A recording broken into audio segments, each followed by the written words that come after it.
en el laberinto de pasillos descoloridos de la escuela secundaria de la colina, donde los sueños adolescentes solían marchitarse bajo la luz fluorescente. Vivía Elías. No era el típico joven de 16 años. Mientras sus compañeros perseguían balones o intercambiaban mensajes en pantallas brillantes, Elías se refugiaba en el solitario mundo de su cuaderno de bocetos, un santuario personal donde sus demonios internos cobraban vida en trazos de carbón y explosiones de color. Sus ojos, profundos y melancólicos, parecían ver más allá de la superficie, capturando la esencia de una realidad distorsionada, a menudo aterradora, que plasmaba en lienzos con una intensidad que inquietaba a los demás. Su arte no era de paisajes idílicos ni de retratos convencionales. Elías pintaba lo que llamaban lo grotesco, lo extraño, lo inquietante.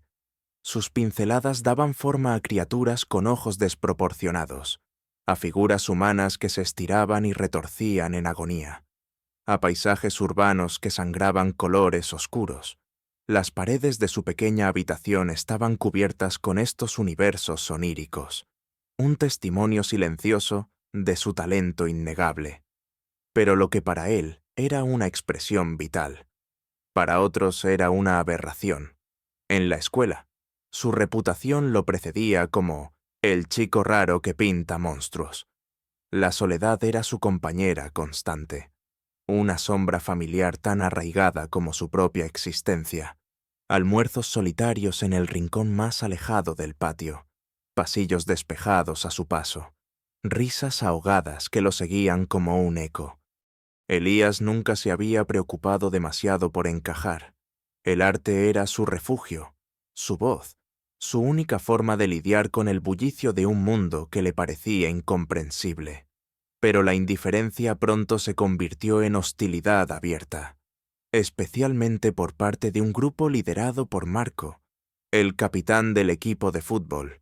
Marco, con su sonrisa confiada y su séquito de lacayos, representaba todo lo que Elías no era: popular, atlético y, sobre todo, cruel. Para Marco, el arte de Elías era una provocación personal, una afrenta a la normalidad que él representaba. Se burlaban de sus dibujos, los arrebataban de sus manos y los garabateaban, llenándolos de obscenidades. «Mira al rarito y sus pesadillas», gritaban, mientras Elías apretaba los dientes, conteniendo la rabia y el dolor que lo carcomían por dentro.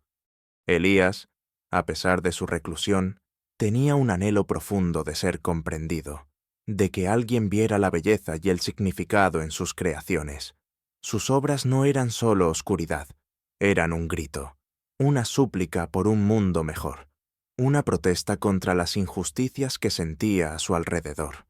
Había una sensibilidad cruda, una vulnerabilidad expuesta en cada trazo. Su estilo, sin saberlo, se acercaba a las grandes obras del surrealismo y el expresionismo, un espejo de su alma atormentada. El último lienzo que había comenzado, apenas terminado, era el más personal y ambicioso hasta la fecha. Lo había titulado El grito silencioso. Era una figura solitaria, etérea, con las manos cubriendo una boca inexistente, sus ojos expresando una agonía que resonaba con el alma de Elías. El fondo era un torbellino de colores fríos, azules profundos y grises tormentosos, que representaban el caos y la indiferencia del mundo. Era una expresión visceral de su propia angustia, de su sensación de ser silenciado, de su arte incomprendido. Había trabajado en él durante semanas, noche tras noche, vertiendo cada gramo de su ser en ese lienzo. Era su obra maestra, su confidente, su escape. El día que el grito silencioso fue destruido, el mundo de Elías se resquebrajó. Fue durante el almuerzo. Elías, como de costumbre, se había escondido en el aula de arte, un santuario improvisado, donde a veces podía pintar en paz. Había dejado el lienzo apoyado en un caballete, secándose. Al regresar, el horror lo golpeó como un puñetazo en el estómago. La pintura había sido desgarrada en el centro. una larga y profunda herida. Sobre ella, garabateado con un marcador negro indeleble, se leía: «Deja de pintar mierda, bicho raro». Al lado, se había añadido un dibujo burdo y obsceno. Las risas de Marco y su pandilla resonaron en el pasillo, sus voces ahogadas pero claramente audibles, una banda sonora de su destrucción. Elías no gritó, no lloró, no reaccionó, solo se quedó allí, inerte, mirando la ruina de su creación más preciada. Era como si un pedazo de su propia alma hubiera sido arrancado y pisoteado. La humillación era insoportable. Pero el dolor más profundo era el de la impotencia. Era la confirmación de que no había lugar para él ni para su arte en ese mundo cruel. Ese acto de vandalismo no fue solo la destrucción de una pintura. Fue un ataque directo a su espíritu, un intento de silenciar su voz para siempre. Fue el catalizador que lo empujó al borde, a la encrucijada donde la desesperación se encuentra con la posibilidad de una transformación radical. Elías se sentía completamente roto. Su arte, su única luz, ahora estaba envuelta en las sombras de la humillación y el miedo. Elías pasó las horas siguientes sumido en un estupor. La imagen de el grito silencioso, destrozado, grabada a fuego en su mente. No había podido pronunciar una sola palabra. Sus emociones eran un nudo apretado en la garganta. La sala de arte, antes su refugio, ahora le parecía un campo de batalla donde había perdido la guerra. Regresó a casa arrastrando los pies. El cuaderno de bocetos que siempre llevaba consigo se sentía como un peso muerto. La desesperación se cernía sobre él, más pesada que el miedo al ridículo. ¿Para qué seguir pintando si todo lo que creaba estaba destinado a ser destruido? La idea de abandonar el arte, esa parte esencial de su ser, comenzó a crecer en su interior. Un pensamiento doloroso, pero cada vez más tentador. La situación en casa no ayudaba. La economía familiar era un barco a la deriva en un mar tormentoso. Su madre, una mujer fuerte pero agotada, trabajaba turnos dobles en la cafetería local, sus manos agrietadas por el jabón y el esfuerzo. Su padre, un obrero de la construcción, había perdido su empleo hace meses debido a un proyecto cancelado, y la búsqueda de uno nuevo era una batalla cuesta arriba en una ciudad con pocas oportunidades. Las facturas se amontonaban en la mesa de la cocina como montañas imposibles de escalar. Elías escuchaba las conversaciones a medias de sus padres por las noches, los susurros preocupados sobre cómo pagar la renta, cómo poner comida en la mesa. Sabía que su arte, aunque vital para él, no era una solución. Se sentía como una carga, un lujo que su familia no podía permitirse. La presión silenciosa de la necesidad económica se sumaba a su angustia personal, haciendo que el lienzo roto pareciera una metáfora de su propia vida desmoronándose. Mateo, su único y verdadero amigo, fue el primero en encontrarlo. Se sentó junto a él en el banco del parque, bajo la sombra de un viejo roble, donde Elías solía ir a dibujar. Mateo, con su cabello desordenado y una energía contagiosa, siempre había sido el contrapunto perfecto para la melancolía de Elías. Había oído los rumores sobre la pintura destrozada y la humillación en la escuela. «Elías, ¿estás bien?», preguntó Mateo, su voz llena de una preocupación genuina. Elías solo negó con la cabeza, sin poder mirarlo a los ojos. «Sé que es duro, pero no puedes rendirte», continuó Mateo. «Hay un concurso de arte local. El premio en efectivo es grande, de verdad grande. Podría ayudar a tu familia, y sería una oportunidad para demostrarles a esos idiotas lo equivocados que están». Elías levantó la vista, sus ojos llenos de un dolor profundo. «No, Mateo, ¿para qué solo van a reírse otra vez? ¿O lo van a romper? Mi arte no importa. No sirve para nada». El miedo y el sentido de inutilidad habían echado raíces profundas en su corazón. La idea de exponerse de nuevo, de ofrecer otra parte de su alma a la burla y la destrucción, era insoportable. Rechazó la propuesta de su amigo con una firmeza desesperada. Mateo, frustrado pero comprensivo, solo suspiró, sabiendo que su amigo necesitaba más que unas simples palabras de aliento. Esa misma tarde, mientras Elías deambulaba por el bullicioso mercado de pulgas del barrio, buscando un lugar donde perderse, se encontró con algo inesperado. Entre pilas de objetos viejos y curiosidades olvidadas, había un pequeño puesto atendido por una anciana. Su cabello blanco recogido en un moño impecable. Sus ojos, pequeños y penetrantes, parecían verlo todo sin emitir juicio.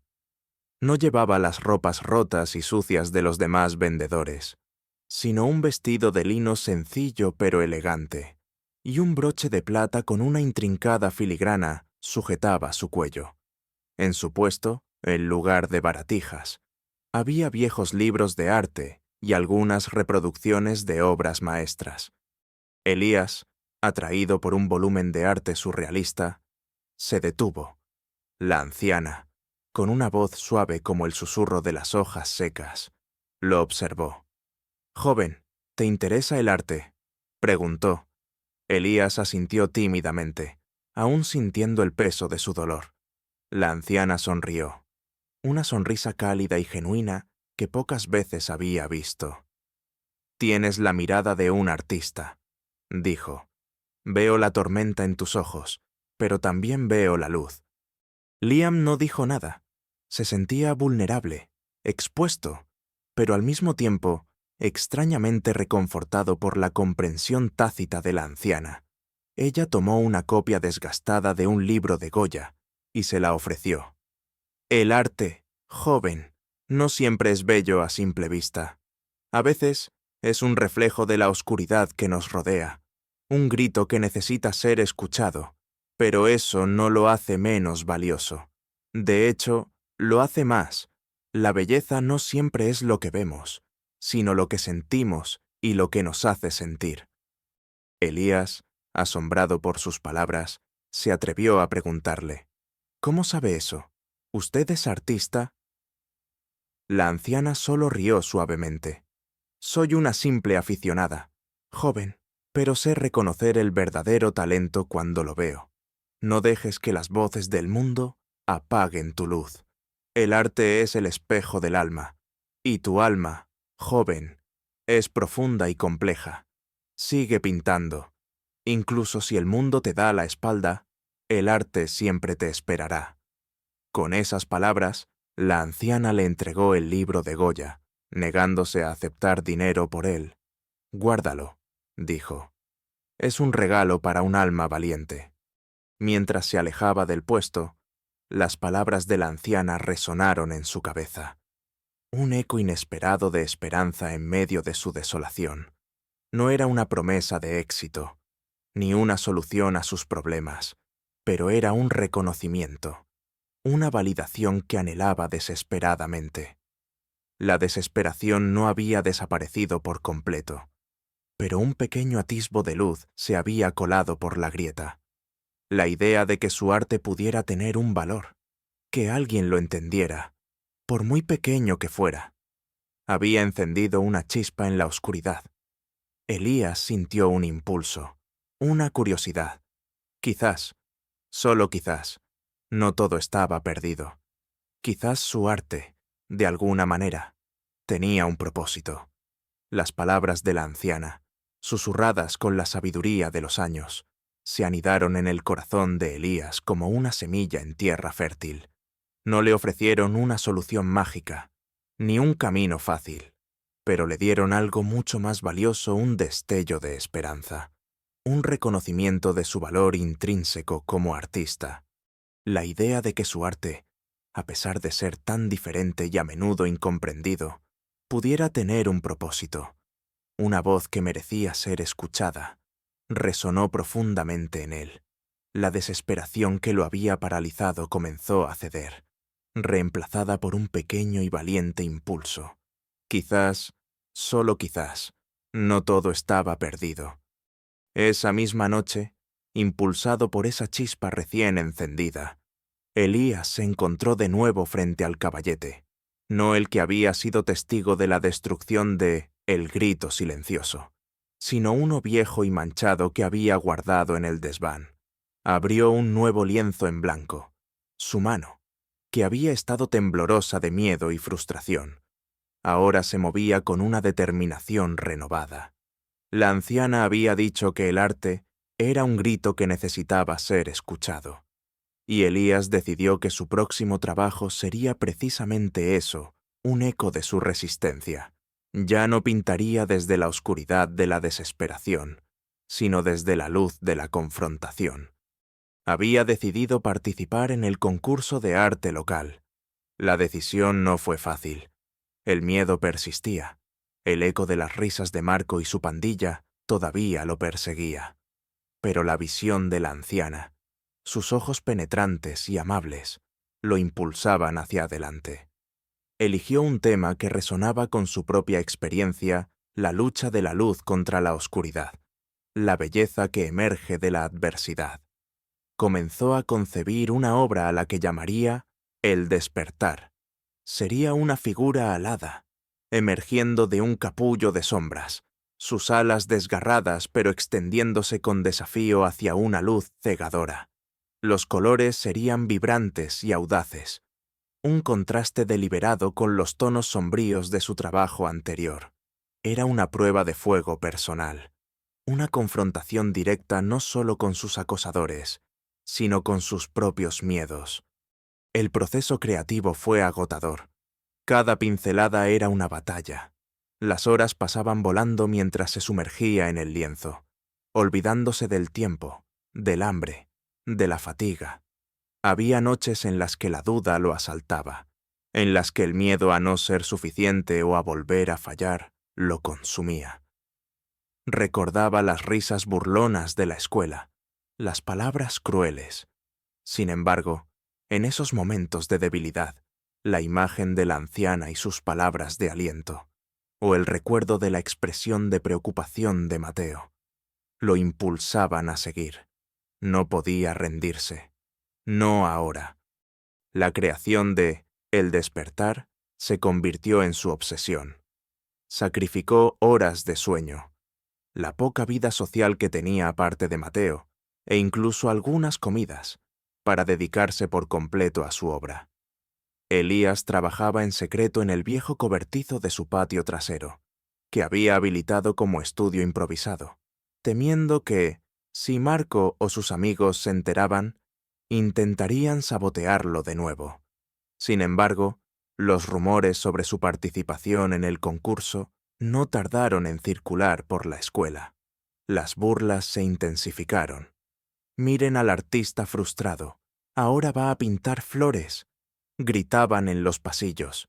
Las risas huecas de Marco y sus secuaces lo seguían como una banda sonora macabra.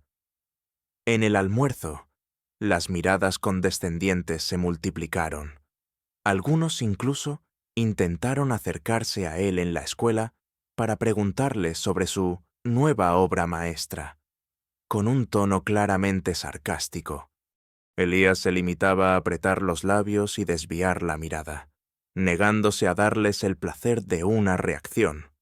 Mateo, fiel como siempre, se convirtió en su único confidente y apoyo moral. Venía a visitarlo al cobertizo casi todas las tardes después de la escuela, trayéndole sándwiches de su casa o una taza de café. Se sentaba en un rincón, observando a Elías trabajar, sin juzgar, solo ofreciendo su presencia silenciosa. «Está quedando increíble. Elías», decía Mateo a veces, con una sinceridad que reconfortaba el alma de Elías. «Vas a dejar a todos con la boca abierta». Esas palabras, simples pero poderosas, eran un bálsamo para su alma. La anciana también volvió a aparecer. Un día, mientras Elías tomaba un breve descanso en el parque, la vio sentada en el mismo banco, observándolo con una sonrisa. Así que no te rendiste, joven, dijo con dulzura. Sabía que tenías la fuerza. Elías le mostró una pequeña foto de su nuevo lienzo que llevaba en su teléfono. El despertar. La anciana lo miró con detenimiento, sus ojos brillantes con aprobación. Es hermoso, dijo, pero más hermoso aún es el coraje que te ha llevado a crearlo. Su apoyo, silencioso pero profundo, era como un ancla en la tormenta de dudas de Elías. A medida que el día del concurso se acercaba, la tensión en Elías se hizo casi insoportable. Había vertido todo de sí mismo en El despertar.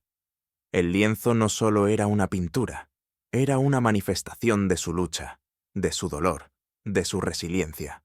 Sabía que esta era su última oportunidad. Si El despertar no lograba conmover a nadie, si era rechazado, entonces sí, abandonaría el arte para siempre. La presión de las expectativas de su familia, la necesidad de contribuir económicamente y el deseo ardiente de demostrar su valía. Todo se acumulaba en sus hombros. La ciudad, con sus luces parpadeantes y su constante zumbido, parecía observarlo, esperando el resultado. El escenario estaba listo para el enfrentamiento final. La cuenta regresiva había comenzado. El día de la presentación del concurso de arte local llegó con una mezcla de ansiedad y expectación en el aire de la pequeña ciudad. Para Elías, era el momento de la verdad. El centro comunitario, donde se celebraba el evento, estaba inusualmente concurrido. Cientos de personas de todas las edades se agolpaban en el gran salón, sus voces resonando en un bullicio constante, sus ojos escudriñando las obras de arte expuestas. La atmósfera era una mezcla extraña de emoción artística y curiosidad chismosa. En el escenario principal, 3 figuras imponentes se sentaban detrás de una larga mesa. Eran los miembros del jurado. A la izquierda, la señora Delgado, una artista local conocida por sus acuarelas de paisajes bucólicos, vestida con un chal de lana y una expresión de amable desinterés.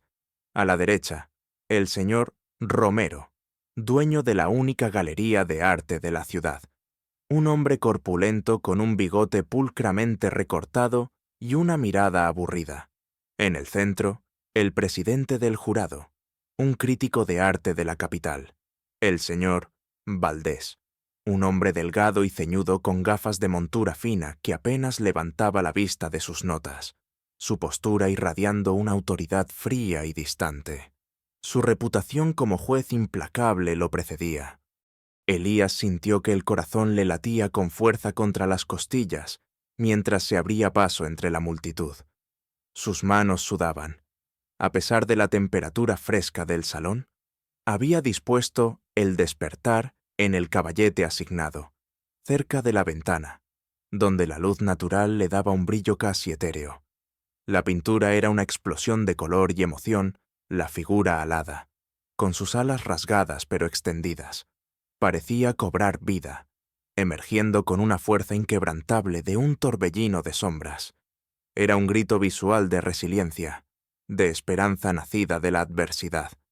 La gente pasaba por delante de su obra. Algunos se detenían. Sus cejas se fruncían en confusión. Otros se encogían de hombros y seguían de largo. Elías escuchó susurros. Demasiado oscuro para mi gusto. No entiendo qué es. El chico raro de la escuela, ¿verdad? Las miradas condescendientes y los comentarios despectivos eran como pequeños pinchazos, recordatorios constantes de las burlas que había soportado. Marco y su pandilla se habían situado estratégicamente cerca, sus risas más fuertes que las de los demás, sus burlas apenas disimuladas. ¡Qué obra tan peculiar!, espetó Marco con una risita, lo suficientemente fuerte como para que Elías lo escuchara. Seguro que gana el premio a la pintura más deprimente. Cuando llegó el momento de la evaluación oficial, Elías sintió un nudo en el estómago. El señor Valdés, el crítico, se acercó a El despertar con una expresión impasible.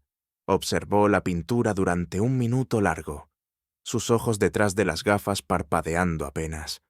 Elías contuvo la respiración, esperando una palabra, una señal de aprobación, de comprensión. Pero el señor Valdés solo resopló.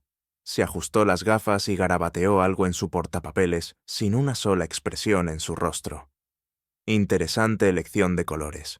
Joven, dijo con un tono monótono, casi sin emoción.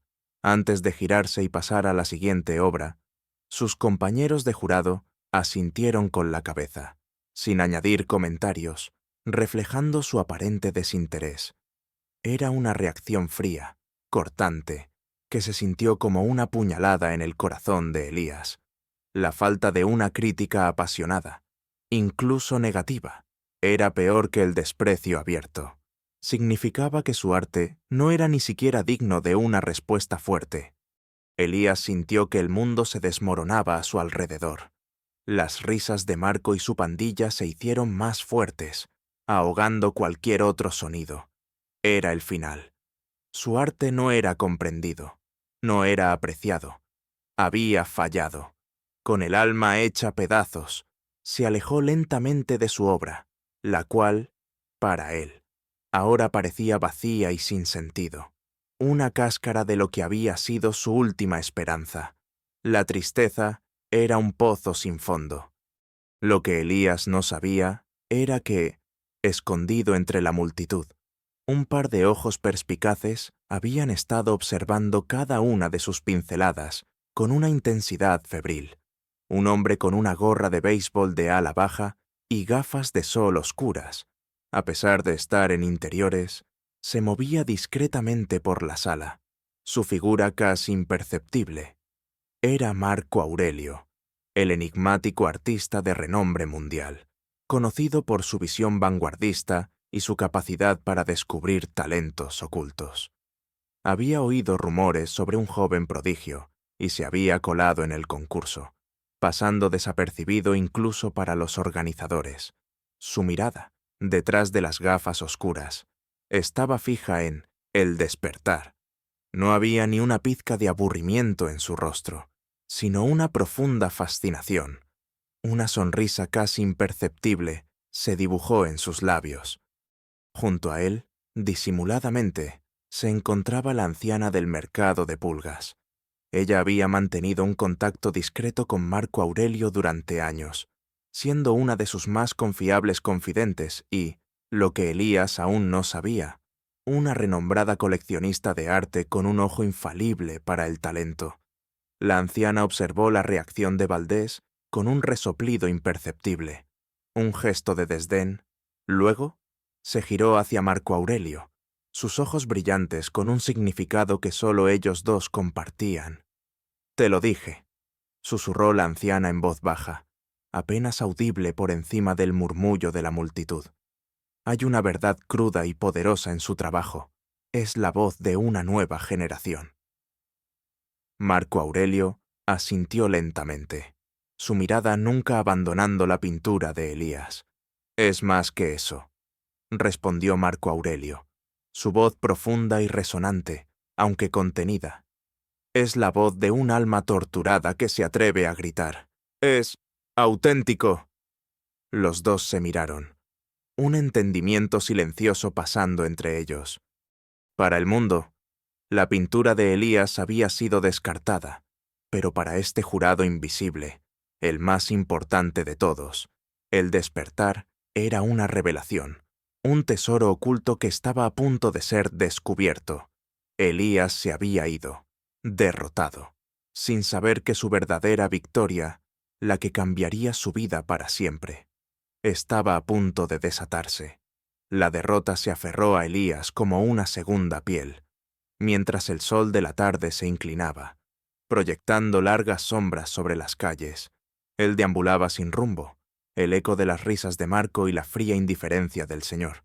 Valdés, taladrándole la mente, había derramado su alma en el despertar, y el mundo, una vez más, le había respondido con desprecio. La esperanza, esa frágil chispa que la anciana había encendido, se había extinguido por completo. Sentía el peso de la derrota, no solo por él, sino por su familia, por la promesa implícita de que su arte podría sacarlos de la pobreza.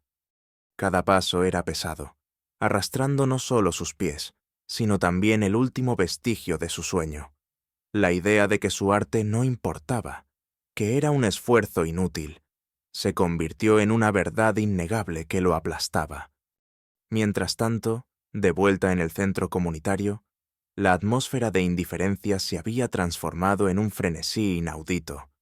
Después de que Elías se marchara, un hombre con una gorra de béisbol y gafas oscuras, que hasta entonces había pasado desapercibido, se acercó al escenario, se quitó las gafas, revelando unos ojos penetrantes y una expresión de determinación inquebrantable. Era Marco Aurelio, el legendario artista de renombre mundial, cuya obra era sinónimo de vanguardia y controversia. Su presencia en un concurso de arte local en una ciudad pequeña era, en sí misma, una anomalía que hizo que la multitud contuviera la respiración. El señor Valdés, que estaba a punto de anunciar los premios, se quedó mudo. Los otros jueces, la señora Delgado y el señor Romero, se miraron con incredulidad. Marco Aurelio tomó el micrófono con una autoridad natural. Su voz, profunda y resonante, llenó el salón, silenciando el murmullo de la multitud. Disculpen la interrupción, comenzó, su mirada recorriendo el salón hasta posarse en el espacio vacío donde había estado el grito silencioso. He estado observando las obras de este concurso, y debo decir que una en particular ha capturado mi atención como pocas en años. Hizo una pausa dramática, y la multitud se inclinó hacia adelante, ansiosa. Marco Aurelio se dirigió directamente al caballete donde descansaba, El Despertar. Sus ojos se fijaron en la pintura con una reverencia que nadie había esperado. Esta obra, El Despertar, continuó, su voz ahora cargada de emoción, es una manifestación de una verdad cruda, de una lucha interna que pocos artistas logran plasmar con tanta honestidad. Es la voz de un alma torturada que se atreve a gritar. Es auténtico. La multitud estaba en shock. El señor Valdés, con la boca abierta, no podía creer lo que oía. Marco, el acosador, que aún estaba cerca. Sintió que la sangre se le helaba en las venas. Pero lo que vino a continuación fue aún más sorprendente. Marco Aurelio se giró hacia la multitud, su voz alzándose con una autoridad innegable. Acabo de descubrir al artista más prometedor de nuestra generación, declaró, y voy a hacer una oferta por cada una de sus obras. Los murmullos estallaron en la multitud. No solo esta pieza, dijo, señalando El Despertar, sino cada obra que haya creado este joven artista. Me han informado de que ha habido actos de vandalismo contra sus obras. Pues bien, ofrezco $1.000.000 por El Grito Silencioso, la pintura destrozada que este joven tuvo el coraje de crear. La cifra resonó como un trueno en el salón. $1.000.000 por una pintura destrozada. La multitud estalló en un clamor de asombro y exclamaciones. Las cámaras de los periodistas, que hasta entonces habían estado semi-inactivas, comenzaron a disparar sus flashes sin cesar. Los reporteros se abalanzaron, gritando preguntas. Marco Aurelio no había terminado. Y por El Despertar, esta obra maestra que tenemos ante nosotros, ofrezco $2.000.000. Otro jadeo colectivo recorrió la sala. Además, añadió, con una sonrisa enigmática, me comprometo a financiar cualquier otra pieza que Elías decida crear en el futuro, con un contrato exclusivo por los próximos 5 años, valorado en varios millones más.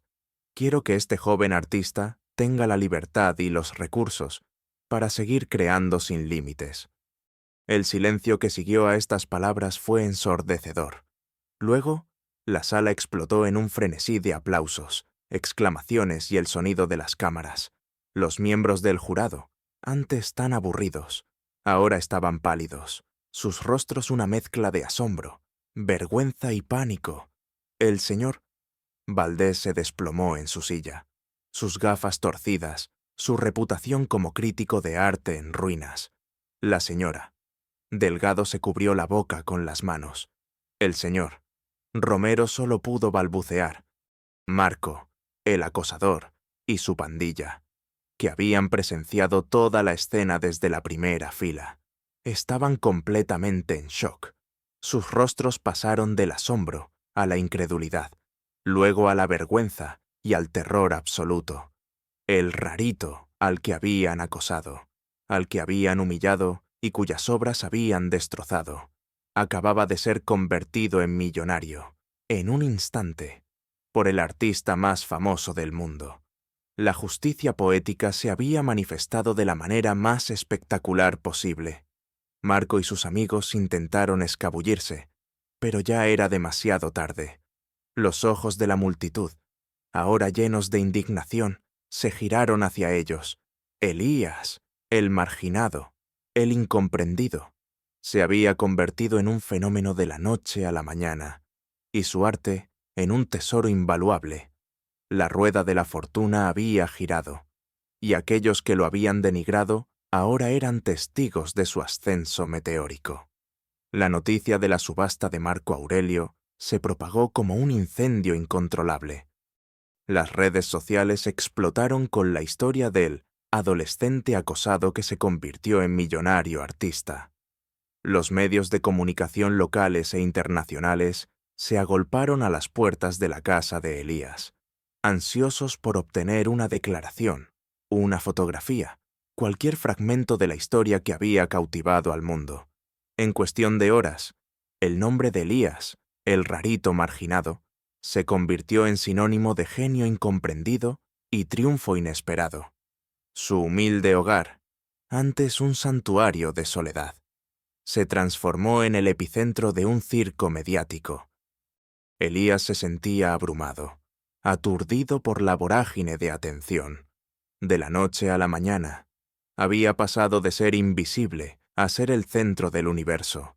Las llamadas de los bancos, de los gestores de patrimonio, de los galeristas de arte de renombre, no dejaban de sonar.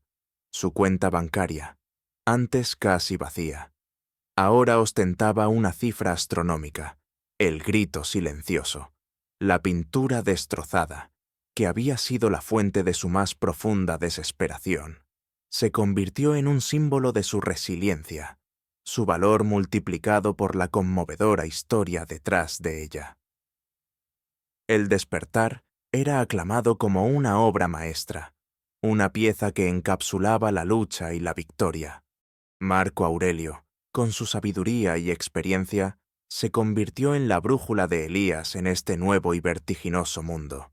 Se presentó en su casa al día siguiente, no como un comprador excéntrico, sino como un mentor. Su presencia era un ancla en la tormenta. La fama y el dinero son herramientas. Elías, le aconsejó Marco Aurelio, con su voz tranquila pero firme. Pueden construir o destruir. Lo importante es no perder de vista por qué creas, la verdad que hay en tu arte. Le enseñó a navegar por el traicionero mundo del arte, a distinguir a los verdaderos admiradores de los oportunistas, a proteger su privacidad y a seguir cultivando su talento sin la presión de las expectativas externas. Lo llevó a su estudio privado, un espacio vasto y luminoso, donde Elías pudo por fin pintar sin miedo al juicio o la destrucción. Bajo la tutela de Marco Aurelio, Elías no solo perfeccionó su técnica, sino que también aprendió a comprender el verdadero valor de su voz artística. La liberación financiera fue un bálsamo para la familia de Elías. Las facturas que se amontonaban desaparecieron. Su madre dejó los agotadores turnos dobles en la cafetería y su padre encontró un empleo digno gracias a los contactos de Marco Aurelio. Por primera vez en mucho tiempo, el alivio inundó sus rostros, reemplazando la preocupación. La pequeña casa se sintió más luminosa, llena de una paz y una esperanza que antes parecían inalcanzables. Elías les compró una casa más grande y cómoda, asegurándose de que nunca más tuvieran que preocuparse por el dinero. Pero más allá de lo material, lo más valioso fue la tranquilidad que su éxito les brindó. Mientras la noticia de su fortuna se extendía por la escuela, la dinámica cambió drásticamente. Aquellos que una vez lo habían acosado se arrastraban ahora hacia él con sonrisas forzadas y disculpas torpes. «Elías, viejo amigo», decía Marco, con una falsa camaradería que no engañaba a nadie. «Siempre supimos que llegarías lejos. Lo de la pintura fue solo una broma. Podrías mencionarme si hablas con los de la televisión, mi marca personal». Sus palabras estaban llenas de un patetismo evidente, su orgullo machacado por la realidad. Los miembros del jurado del concurso, especialmente el señor Valdés, también intentaron enmendarse. El señor Valdés, con la cara lívida de vergüenza, le envió un correo electrónico lleno de elogios exagerados y una petición de una entrevista exclusiva para rectificar mi error de juicio. Elías, guiado por Marco Aurelio, respondió con cortesía pero sin concesiones, dejando claro que las disculpas tardías no podían borrar el daño causado. Elías, sin embargo, había crecido. Ya no era el adolescente tímido y asustadizo que se encogía ante las burlas. Había encontrado su voz, no solo a través de sus pinceles, sino también en su postura firme y digna. Rechazó las ofertas de amistad hipócritas, no con rencor, sino con la tranquila convicción de que sabía quiénes eran sus verdaderos aliados y quiénes sus verdugos. Se centró en su arte, en aprender de Marco Aurelio y en reconstruir su vida con integridad. La atención de los medios de comunicación lo ayudó a dar a conocer su mensaje sobre el acoso escolar y la importancia de apoyar a los artistas jóvenes. Su vida se había transformado por completo. Ya no era un marginado, sino un faro de esperanza para aquellos que se sentían incomprendidos. Había encontrado no solo la riqueza material, sino también una riqueza de propósito y una profunda autoconfianza. Su arte, antes una carga y una fuente de dolor, se había convertido en su mayor fortaleza, su vehículo para el cambio y su plataforma para alzar la voz por aquellos que aún no la tenían. Elías, el niño que pintaba monstruos, había renacido, y su nuevo lienzo era el mundo. Varios años después de su meteórico ascenso, Elías, ahora un hombre joven de 22 años, se había consolidado como un artista de influencia global. Su nombre, antes susurrado con burla, era ahora pronunciado con reverencia en galerías y círculos artísticos de todo el mundo. Sus exposiciones agotaban las entradas en cuestión de minutos, y sus obras, que exploraban la psique humana y las complejidades de la sociedad moderna, eran consideradas piezas maestras de la era contemporánea. La riqueza, aunque inmensa, nunca se convirtió en su objetivo final. En cambio, la utilizó como una poderosa herramienta para el cambio, para construir un puente hacia un futuro más equitativo en el mundo del arte. Su antiguo hogar en la pequeña ciudad se había transformado en un centro cultural vibrante, donde una vez estuvo el cobertizo donde Elías pintaba en secreto. Ahora se erigía una academia de arte de vanguardia, la Academia El Despertar. Allí, jóvenes talentos de bajos recursos, aquellos que, como él, habían sido marginados o incomprendidos por su estilo único, encontraban un santuario. La academia ofrecía becas completas, materiales de alta calidad y mentoría personalizada. Elías dedicaba una parte significativa de su tiempo a enseñar en la academia, compartiendo no solo técnicas, sino también lecciones de resiliencia y el valor de la autenticidad. Sus clases eran una mezcla de teoría artística y relatos personales de su propia lucha, inspirando a sus alumnos a no rendirse jamás. Justo al lado de la academia, se había abierto una galería de arte contemporáneo, también llamada El Despertar, dedicada exclusivamente a exhibir y promover las obras de artistas emergentes y aquellos con estilos no convencionales. La galería se convirtió en un faro para la diversidad artística, rompiendo con las normas establecidas y ofreciendo una plataforma para voces que de otro modo permanecerían silenciadas. En sus paredes, las pinturas de los jóvenes estudiantes se mezclaban con las obras de artistas consagrados, creando un diálogo visual que celebraba la singularidad y la audacia.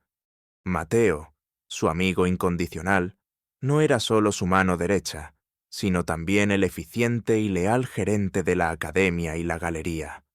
Había dejado su antiguo trabajo y se había sumergido de lleno en el mundo del arte junto a Elías.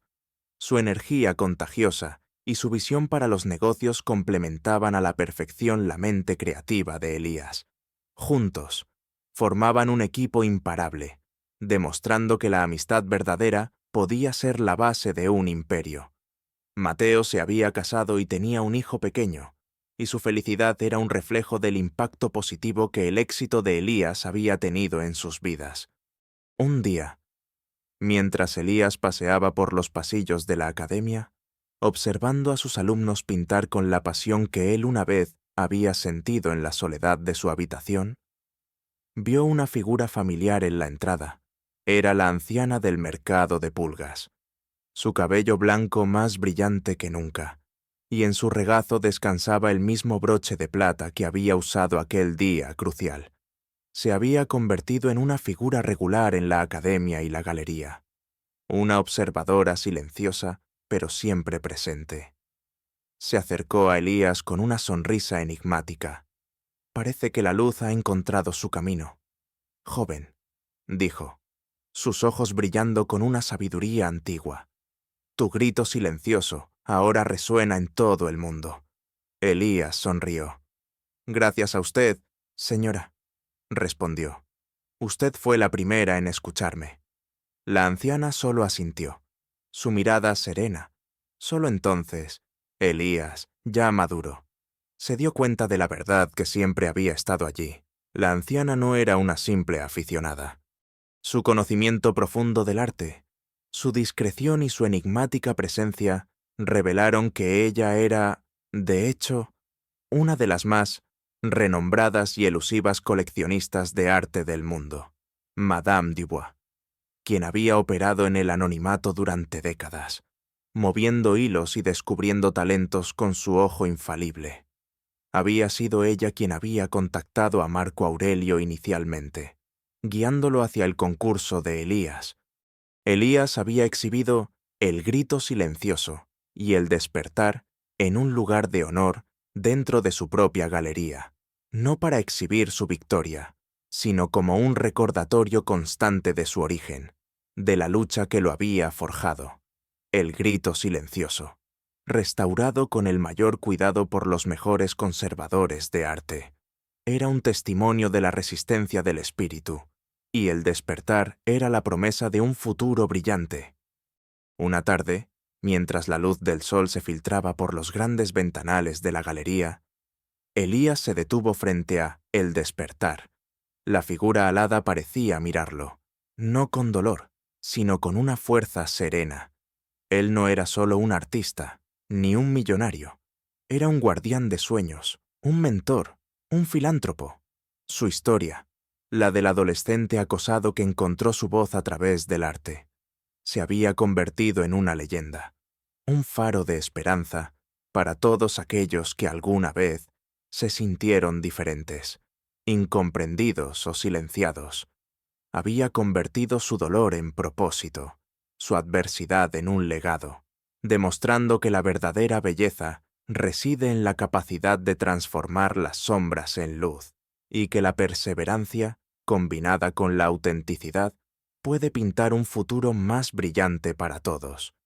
Su arte no era solo un reflejo de su alma, era un lienzo vivo de esperanza para el mundo. Gracias por ver.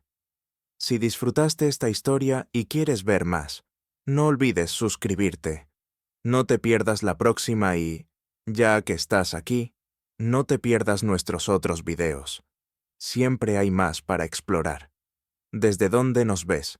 Cuéntanos en los comentarios.